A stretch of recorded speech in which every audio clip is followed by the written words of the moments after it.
This week in Agribusiness, serving America's most essential industry, with agriculture broadcaster Orion Samuelson and yours truly, Max Armstrong, and featuring agriculture meteorologist Greg Solier. This week in Agribusiness is brought to you by Firestone. You never farm alone.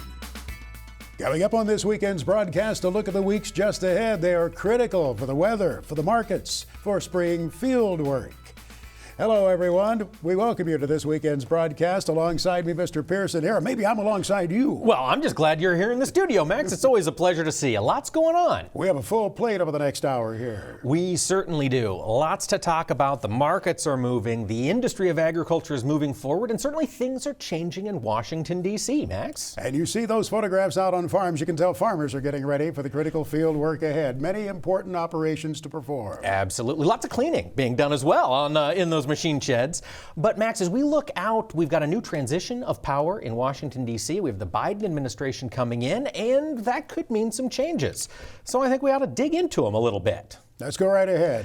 Let's do it. Let's talk to Gene Payne. Gene is the president of the Illinois Fertilizer and Chemical Association. And Gene, thanks for taking the time to chat with us today.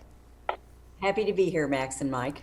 Let's talk a little bit about what's coming up. We've seen dicamba in the news an awful lot over the past few years. We've kind of reached a stalemate, but that could shift. What's going on? So first of all, I think farmers and ag retailers have terrific options with dicamba that we never had before, Mike, and that is the advent of the Extend Flex trait, which means dicamba is not your only choice for post-emergent weed control. You also can add glufosinate now.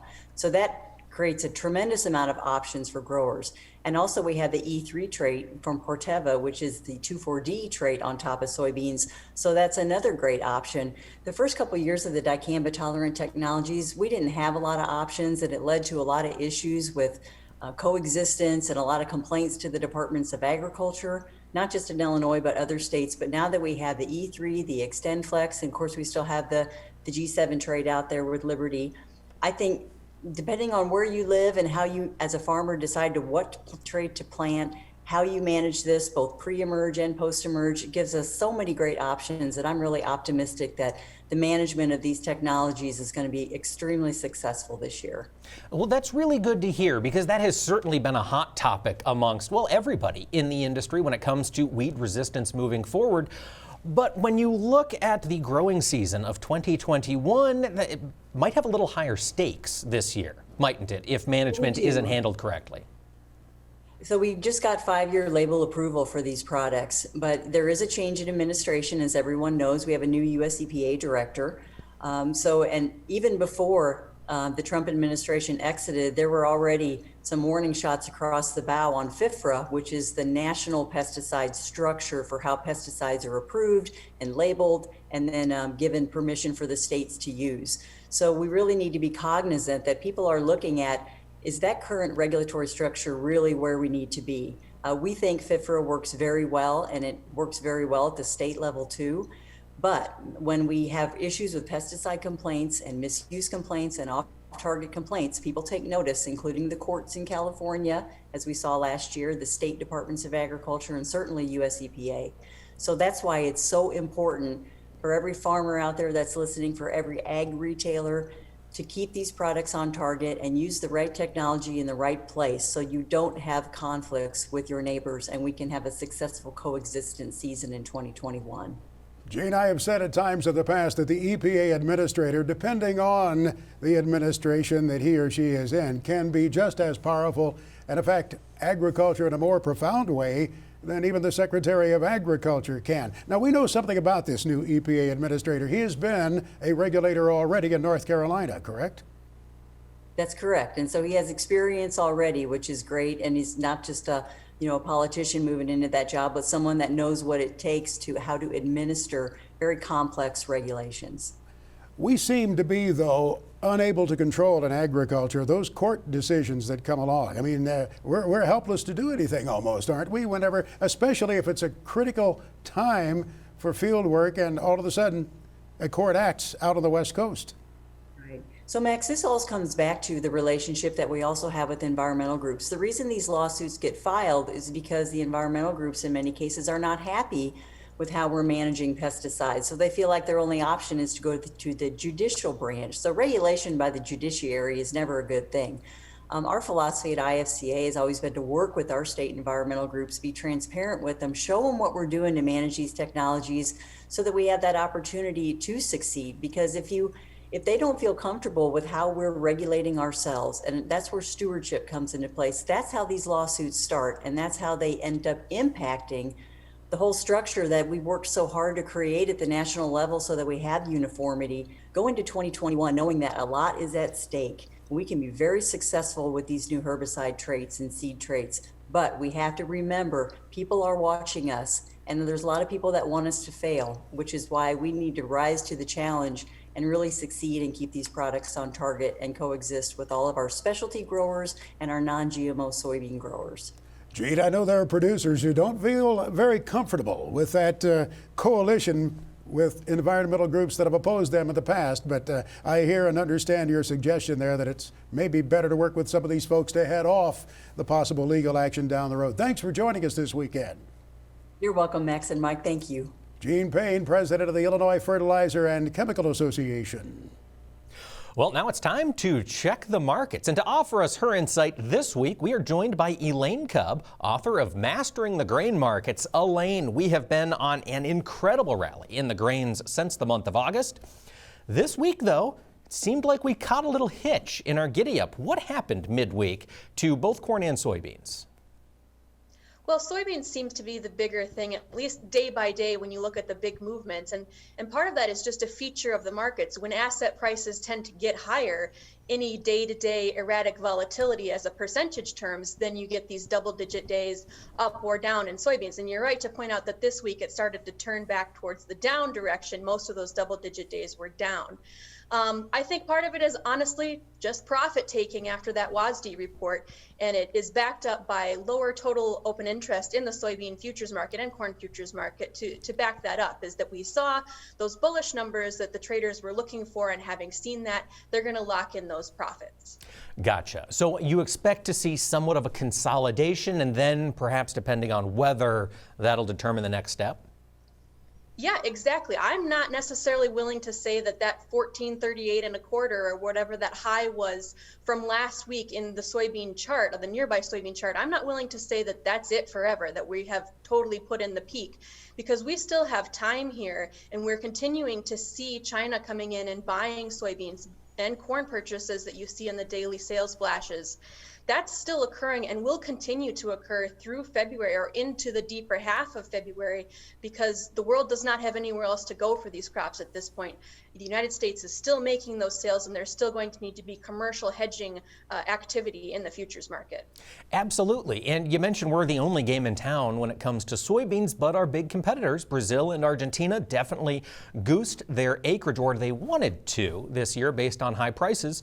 What's your general sense of how the crop is coming down there in Brazil and Argentina? You know, this week, that would be another little bearish factor that probably added to some of the willingness to have a sell-off in the row crops, because they are, as we speak, receiving moderate rainfall. Finally, they're getting some rainfall. And some of the fields are going to be too late for that to have an effect. But some of the fields are still developing, because everything was planted a couple weeks late this year. They're still in a development phase where that is probably helping, a little bit bearish. And you got some private estimators coming out this week echoing the USDA's 133 million metric tons estimate for the Brazilian 2021 soybean crop. So some of that is not as bullish as it was even a couple of weeks ago with the concern for the South American crops. Gotcha. And Elaine, while we're talking about soybeans, I've had conversations with a lot of growers who followed a very prudent marketing plan, selling every 50 cents or quarter higher.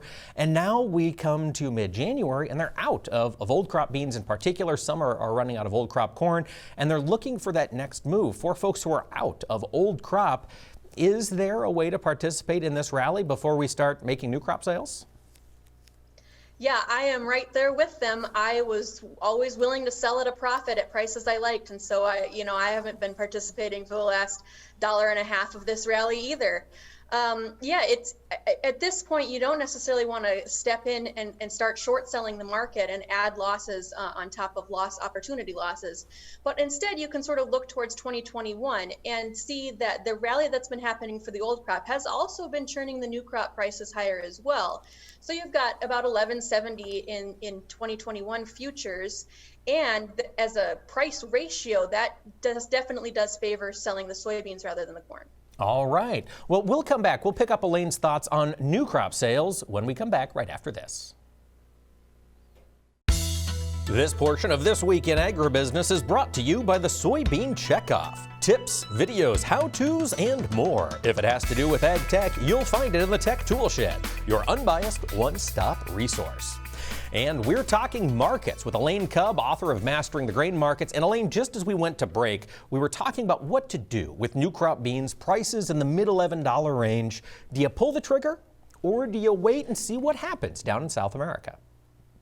Well, these are profitable prices, and it's not wrong to lock in a profit. So yes, I would be selling beans.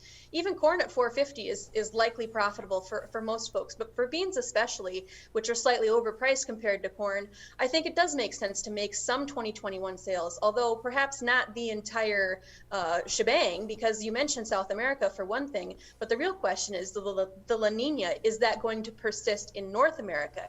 If that was the case, things could get very bullish in 2021, and you wouldn't want to be oversold.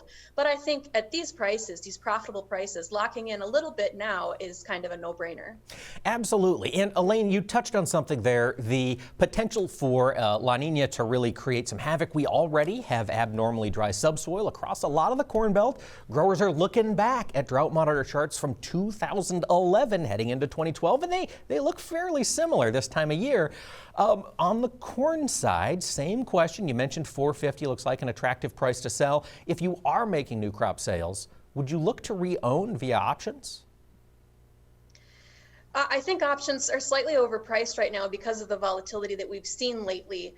But yeah, you mentioned 2011 going into 2012. That really is the question, is if this is a multi-year phenomenon, that's when things get really get really hot. And I think part of the bullishness that we see in the corn market now is because of the drought at the end of this last growing season. The biggest cuts to yield were in Minnesota, where the derecho wasn't even part of it. So the drought really had an effect on 2020 yields. And if it persists, as I mentioned, as a multi-year thing, yeah, you would not want to be oversold. All right. And Elaine, I want to ask you the flip side of that question. Some of the folks who have certainly been caught off guard by this rally are our friends in the livestock industry. Dairy producers, hog producers, feedlot operators, all of them have felt this squeeze from what we anticipated to be a bumper corn crop to one that has progressively gotten smaller. We had a little setback this week in the pricing. Is this a time for folks to really get in and secure feed needs longer term, or do you just keep going hand to mouth? Yeah, I'm not sure that the top is in yet. So for near-term needs, or perhaps even medium-term needs, yeah, you might want to be a buyer rather than a waiter for feed markets. Especially when you look at the DDG scenario, that's another thing that's gotten tighter because our ethanol production has never ramped back up to its pre-COVID levels. I think the last number was 941,000 barrels per day, far below, what it would have been in a perfect COVID-free world. So DDG supplies are tight too, and those prices all across the feed sector that you mentioned are definitely churning higher for folks. So with that shaping the input cost narrative for the livestock industry, let's talk about the profit potential side of the sector. What do you see going on for live and feeder cattle, Elaine?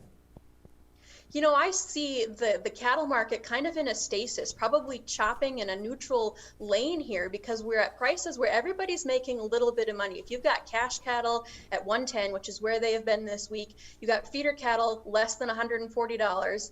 That seems to be a price level where the futures market likes to be, but also where there's some profit in it for everybody, particularly for the packers, of course, where the box beef prices remain churning higher. So most of that profit hasn't been shared, but the profit is there for everybody. All right. Well, Elaine, we always appreciate your insight. It's Elaine Kub, author of Mastering the Grain Markets.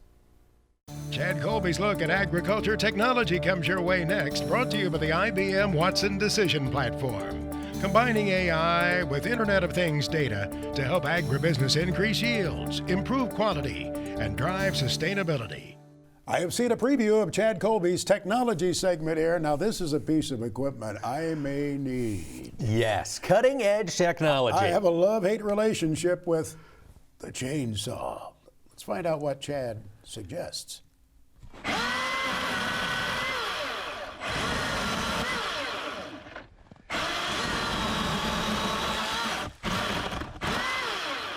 Have you ever used an electric chainsaw before?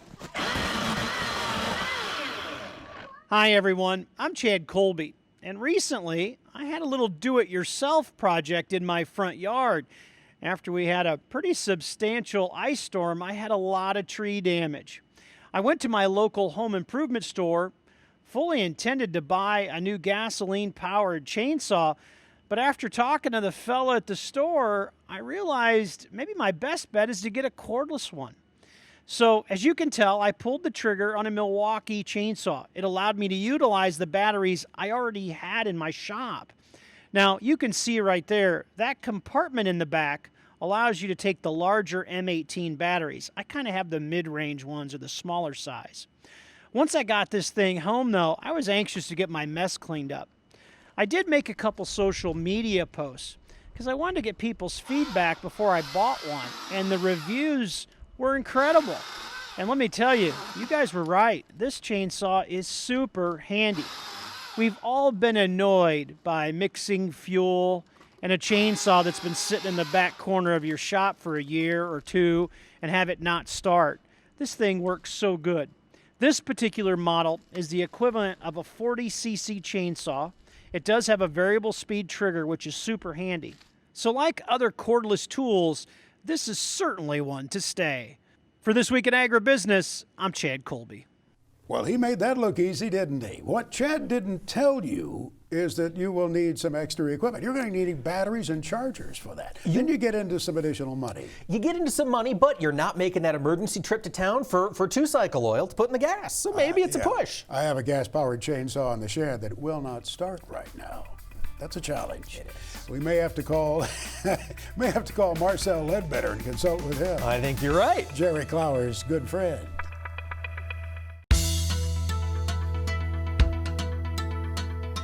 Farm broadcasters are in the know wherever you go in America. It almost sounds like a commercial for radio. It does. Be in the know wherever you go. Listen to a farm broadcaster. A fellow like Alan Watts, WKDZ, Cadiz, Kentucky, a great agricultural area served by Alan. And in fact, if I'm not mistaken, you're heard across the state of Kentucky now. Yes, sir, we are. We launched the Your Ag Edge Network in 2020, right before COVID-19 hit. So what a time to do that, right? Well, your ag industry, of course, has been affected by COVID, I would imagine, in some instances. Talk a little bit about reflecting back on last year. What were some of the impacts as far as your producers were concerned? Probably, maybe the beef cattle industry was hit pretty hard. When this initially started, Max and Mike, a lot of our farmers was like, are we going to be able to continue? Are we going to be able to have a crop? Kentucky was declared agriculture an essential service. So farming and agriculture continued. Many of our agriculture businesses continued with all the restrictions in place. And some of our farmers, beef cattle farmers, the demand for beef cattle in Kentucky has been tremendous. Grain prices, grain crops did well in Western Kentucky. Eastern Kentucky, they had somewhat dry conditions, but grain farmers have done well also this year. So it's been kind of an unusual year. And produce farmers, I've talked to produce farmers who sold more produce off the farm this year than they've ever sold in the past. For some in that agritourism business, and I would imagine there were some in your state, for example, around Louisville, who are really able to take advantage of being in close proximity with the consumers to sell produce to them. Absolutely. I have a story on my travel in the bluegrass next week with a gentleman Joel Wilson from Pulaski County. He said his business, they have a strawberry stand in the spring, and he said our business was so strong at one time. I stood out in the middle of Highway 80 and directed traffic in there from all day long. He said I stood out there from 9 o'clock in the morning till 3 o'clock in the afternoon, directing traffic in and out. I had others tell me that traffic control, fortunately, was one of the nice things they had to deal with. But do you think they can count on that for the next season ahead, or was that a one-year aberration for these folks? You know, Max, I've talked to Commissioner Ryan Quarles, which I know you guys have talked to Commissioner Quarles as well. He says he thinks this is gotten a reunion, maybe a new birth of agriculture, a new appreciation for agriculture across the state, because people have learned that they can go to the farm and get their fresh produce and don't have to worried about the supply chain working or not working. They get it direct from the farm, and people really seem to love that. So hopefully this will continue and make farmers and farm markets and things of that nature even better. Alan, I kind of want to jump in there and build on that. We've heard a lot throughout the Corn Belt of beef cattle producers being able to market directly to the consumers, but then we kind of got hung up with a lack of processing space. What have you heard down there in Kentucky?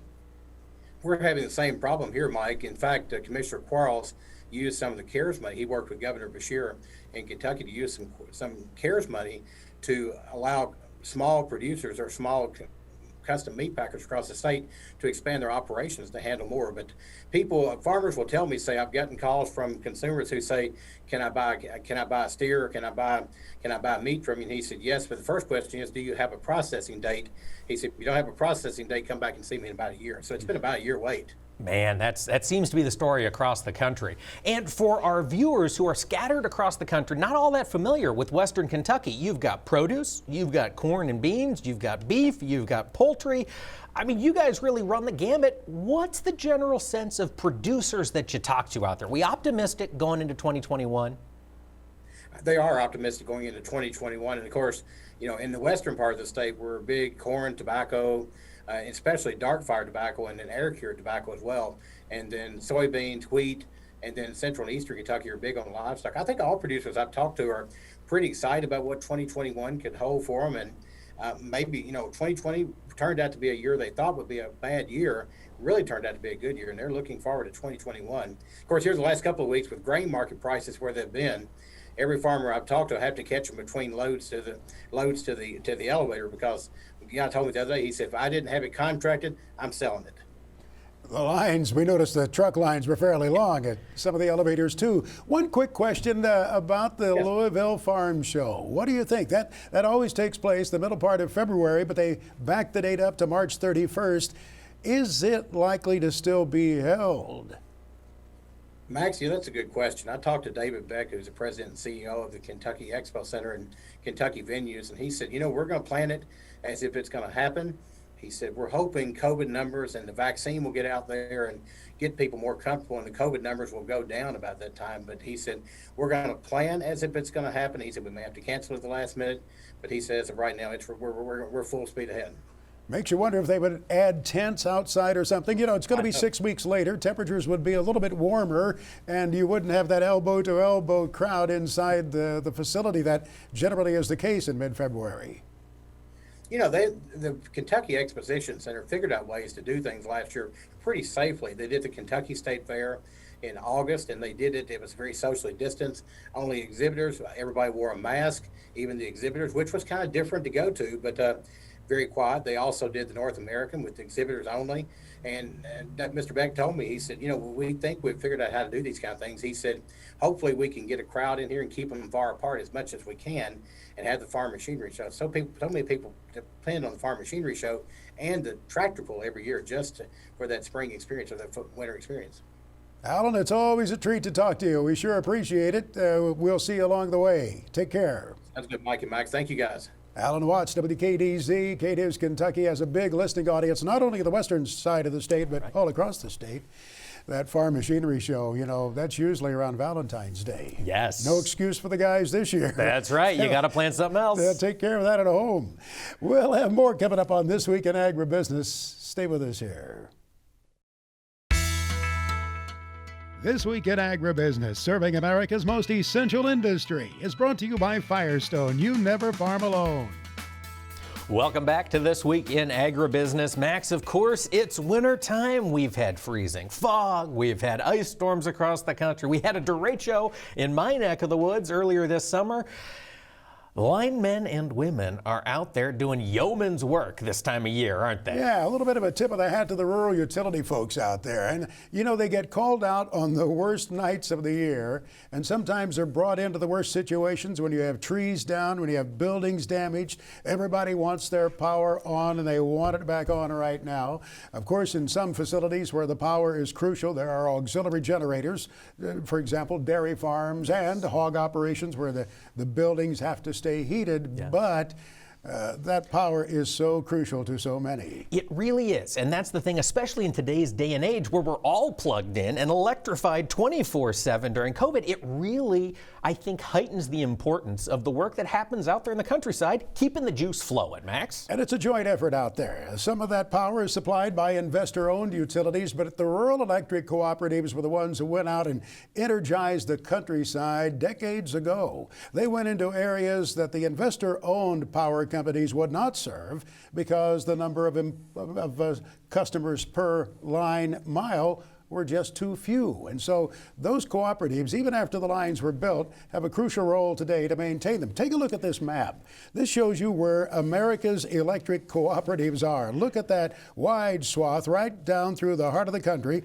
from the Dakotas down through Texas. There are some holes in there around some of the cities, to be sure, but cooperatives power 56% of the nation's land mass, and they own and maintain 42% of the distribution lines that serve those communities. They also generate, in some instances, the power that is necessary. Absolutely. And what shocks me is rural electric co-ops today in 2021 still serve 42 million Americans. I remember growing up on our farm in southern Iowa, we'd have the chance to go in and pay our bill at the REC, and I always loved it because I'd have the chance to get a Louie the Lightning Bug coloring book. I don't know if any of our viewers out there remember Louie. I don't know if he's still around, but that guy taught me to never fly kites around power lines, Max. The rural electric membership cooperatives in Indiana, the guy was Willie Wiredhand back in the day. All right. Who helped carry that message too. But we just want to salute those folks in rural areas who work so hard.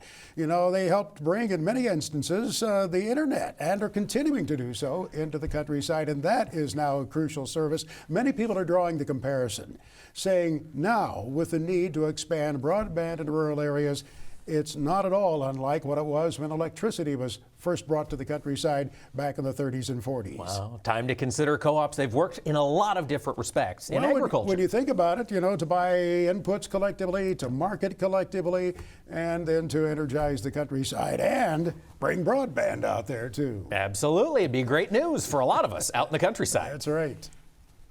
Now, agriculture meteorologist Greg Solier brings us his farm weather forecast for the nation for the week ahead.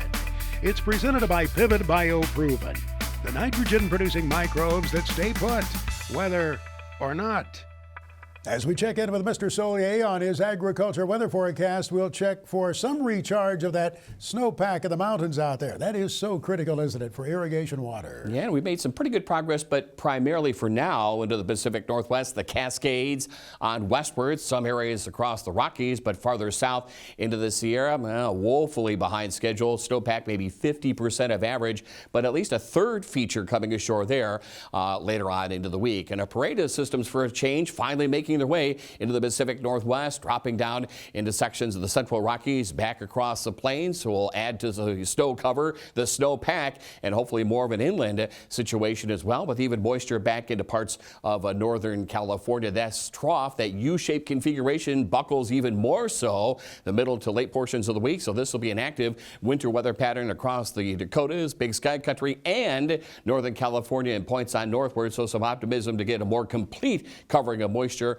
into this part of the country. I think there's only been 2 systems across California, a third, maybe a fourth one here in the next 7 to 10 days. Again, we need recharge. Drought is almost 80% of the western states into the moderate to exceptional category. One weather system here, another one across sections of the southwest and southern winter wheat belt, and cooler to colder air as well, with a bit of a break in between for the desert southwest before new wet weather, mountain snow into California late in the week, and another system kicks out across the plains with snow and, as you guys have been talking about, ice potential on the southern plains. I know this isn't the case for everyone, but I like it if there's a little break in the winter, if we get a little bit of a warm up in temperatures. In other words, if it isn't just relentless day after day after day cold. And that's kind of the way it's been, maybe a little more favorable in the warm weather sense across parts of the plains and Corn Belt locales. The cold air, we're seeing at least some of that over the past couple of days into the weekend over the Great Lakes region, retooling, but not for now, bodily building southward westward through the upper Midwest.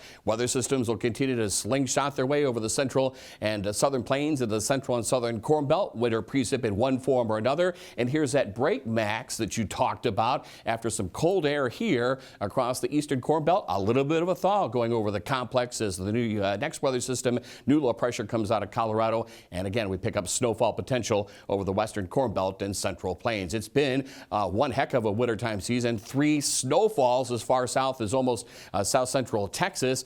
Colder air across the southern plains, new low pressure over the southwest. Ahead of it, showers and thunderstorms where we don't need any more moisture into the Delta region. A bit of a break here as high pressure builds on in. Milder weather across the Mississippi Valley with the next weather system coming in with additional drought relief, not an ending, but drought relief over the southern plains later in the week. You mentioned the Delta. The rains have been fairly frequent on east of there too, have they not, up through Georgia and the Carolinas? Exactly. It's been a very wet summer because of the tropical systems, fall and winter season as well. We need some additional moisture out here in the northeast of New England. Dryness and drought, some of it's still ongoing in the central Corn Belt as well, with not a lot of frost or freeze in the ground. So hopefully these weather systems, as the snows melt away, will add a little recharge. Again, modest cold. The next weather system into the northeast of New England late in the week, with the next weather system into the western Corn Belt. And again, a bit of an uptick in temperature readings expected across the Midwest. No real lockdown cold wave weather pattern across much of the plains and Corn Belt locales. The next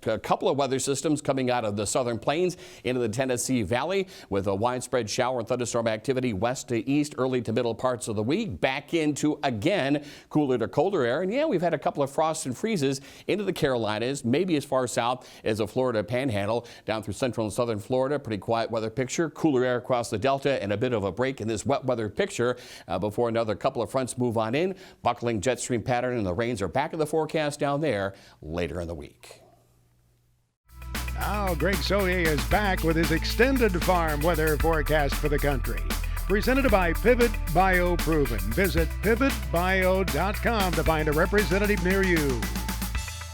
The precipitation has been rather frequent in some areas, but we still see a significant amount of dryness. Greg, I think not quite, but almost 2/3 of the lower 48 states, 63% to be exact, okay, is in that category of drought or some level of dryness. That's right. And you would think during the fall season, before the grounds had locked on up, and I tell you, we haven't had really any substantial long-term frost or freeze, so it would have been nice to have these weather systems come on by. Whatever snow has materialized, we've seen a little melt and absorption, but a ways to go. And again, it's this corridor and here, back into Nebraska, not only the west, but parts of the heartland and the northeast of New England, they're in this drought category, moderate or higher. And there's moisture where we don't need any more of it across the Gulf Coast, the southeastern part of the country. Here's your snow line, Pacific Northwest, southern plains, across the Corn Belt locales of the northeast of New England. Look at the numbers we're plotting here. 1, 2, maybe 3 inches into parts of California and the southwestern section of the country. And I don't care if it's almost February or late January,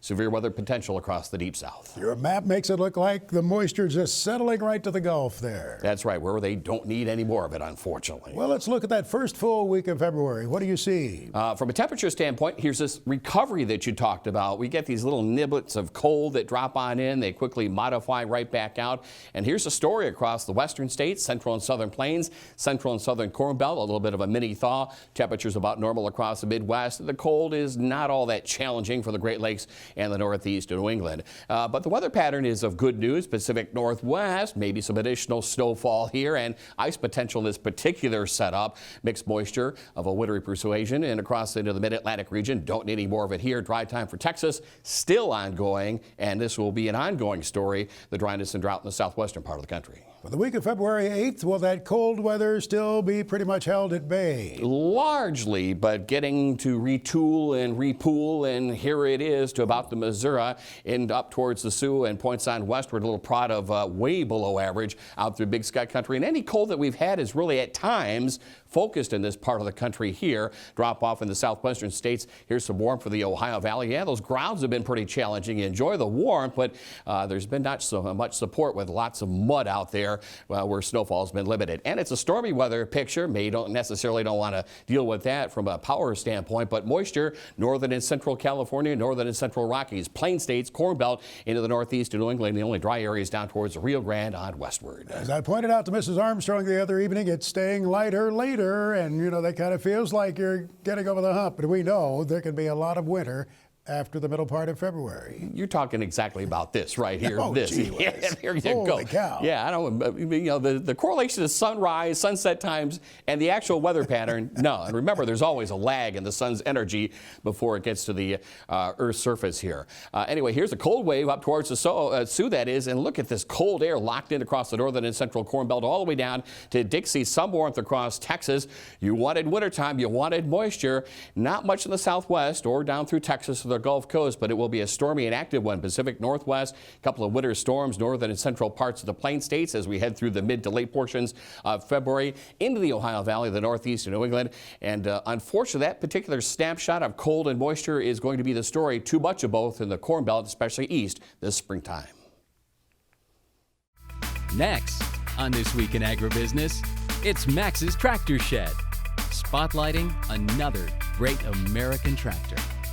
When you're getting ready to restore a tractor, don't miss that opportunity. Make sure you get the before photographs so you can appreciate and show people what it was. Max's Tractor Shed is brought to you by Store Lock Cabinets.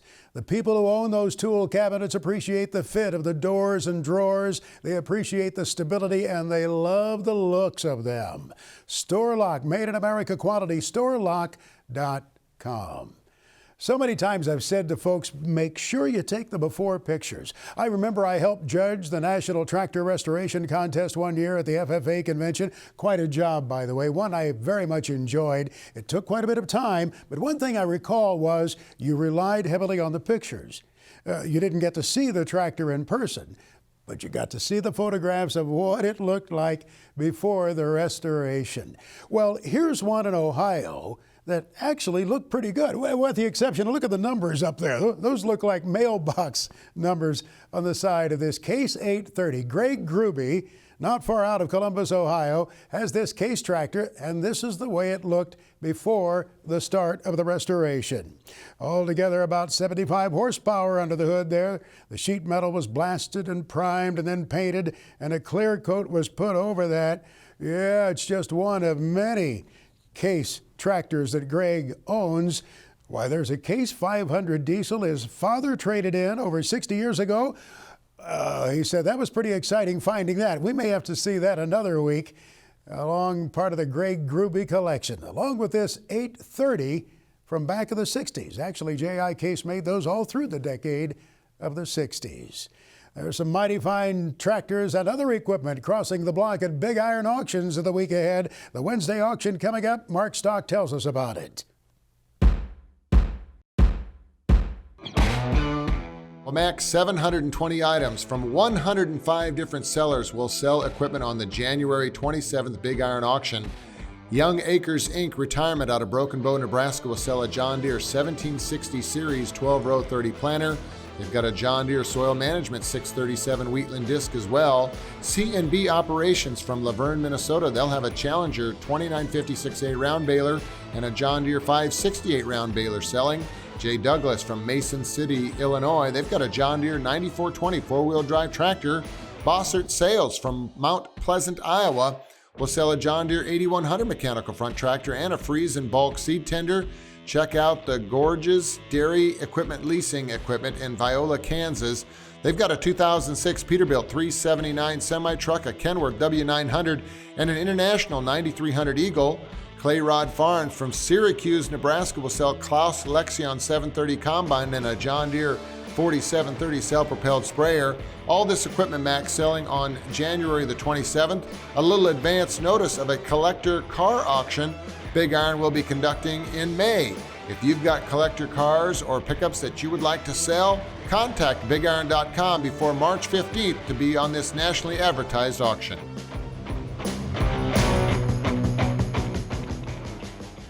The FFA Chapter Tribute is sponsored by Nationwide, the #1 farm insurer in the country. To register your FFA chapter, go to nationwidesupportsffa.com.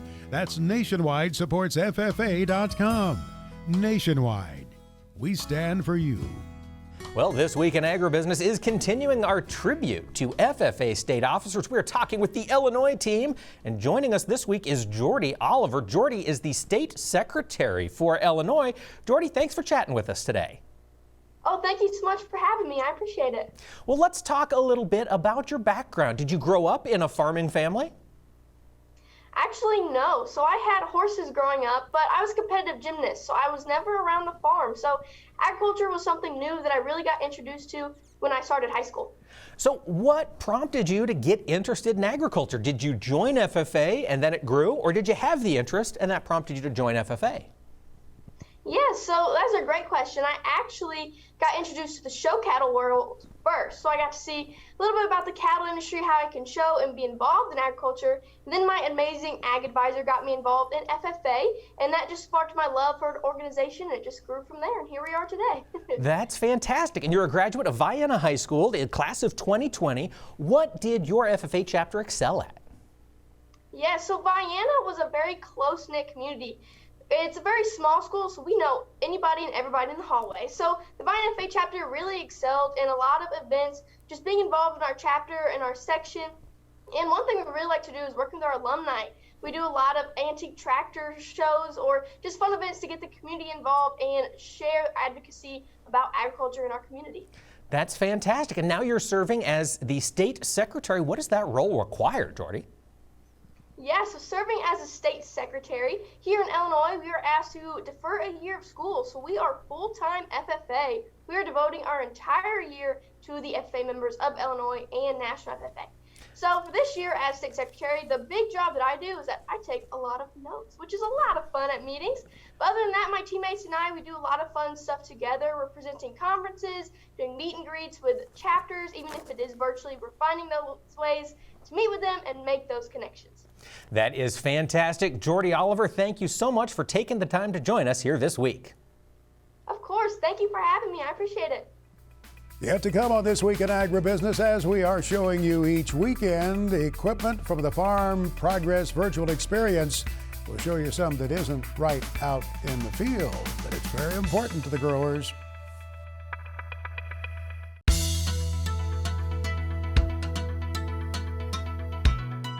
We enjoy each week showing you new farm equipment working in the field. And it's not all working in the field, I guess. That's right, and it's not all farm equipment. Max Farm Progress Show features tools for agriculture from all walks of life, and we love featuring them here on this show. And this week, we're going to take a look at the grain handling and storage systems available from Suka.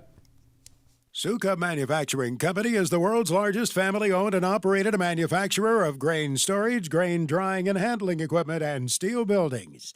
The company is headquartered in Sheffield, Iowa, and covers 1 million square feet of office, manufacturing, and warehouse space.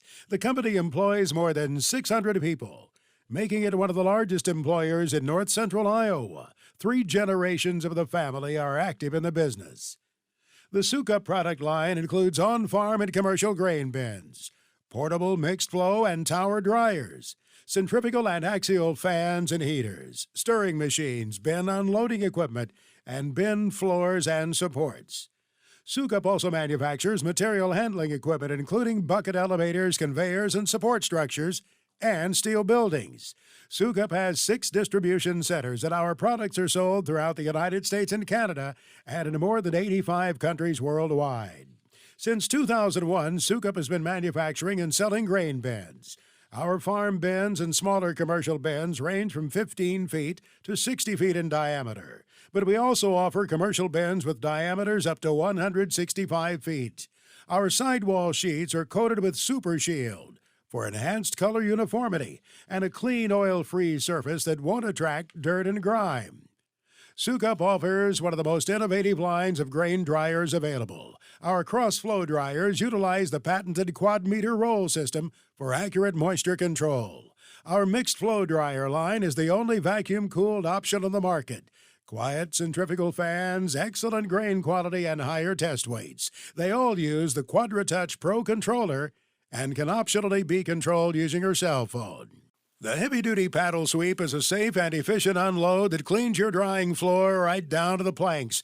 It can be retrofitted to all existing 8-inch and 10-inch power sweeps. Sukup air systems can have an optional VFD or automatic bleed valve to maintain optimum pressure, ensuring the best possible grain quality. It utilizes the same PLC components as the dryers.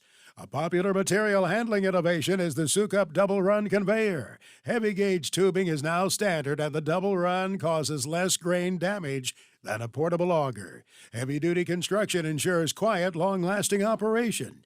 Sukup also builds bucket elevators and conveyors featuring Dodge components and a low impact head design. Our full line of products makes us the one-stop shop for equipment that'll maximize your profits. In addition to our on-farm and commercial agriculture products, Sukup has also created the patented Sukup Safety Home. This hurricane-proof shelter is used for homes, medical clinics, schools, and orphanages in Haiti and around the world. Learn more about all of our product lines at sukup.com. See that video and 99 more. Visit farmprogressshow.com for this year's Farm Progress virtual experience. And Max, we'll both be back next week. Whether or not we'll in the studio remains to be seen. We look forward to it. Travel safely, pal. You too. We look forward to seeing you folks right back here on This Week in Agribusiness. So long, everyone. Closed captioning for This Week in Agribusiness is brought to you by Kubota. Shape your world. This Week in Agribusiness is brought to you by Firestone. You never farm alone.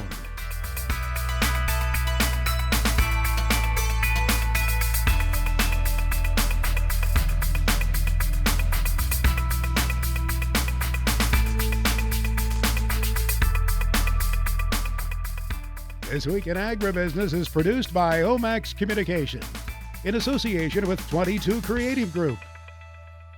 We invite you to visit us online at agbizweek.com.